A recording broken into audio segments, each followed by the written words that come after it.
अस्सलाम वालेकुम रहमतुल्लाह। तमाम दोस्तों को, बहनों, भाइयों को और अहले बैत से इश्क और मोहब्बत करने वालों को मेरा सलाम।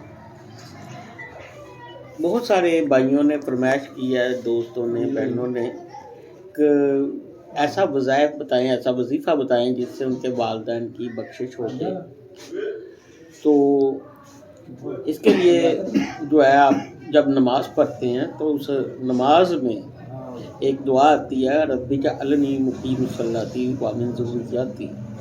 आप इसको हर नमाज के बाद कम अज़ कम अपने वालिदैन का तसव्वुर करके 21 मरतबा इस दुआ को पढ़ें और उसके बाद 2 नफल आवाबीन, जब मगरिब का टाइम हो जाए, मगरिब की नमाज़ पढ़े तो उसी वक़्त फ़ौरन 2 नफल आवाबीन के पढ़े। इससे वालिदैन की बख्शिश भी होती है और इससे वालिदैन से मुलाकात भी होती है।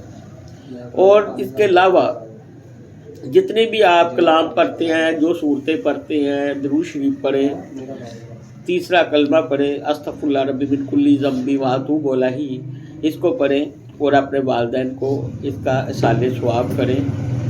तो खुश नसीब है वो वालिदैन जिनकी औलाद उनको पढ़ पढ़ कर बख्शित की है। तो अल्लाह पाक सब पे रहमतों और नेमतों का नज़ूल फरमाए। बहुत शुक्रिया।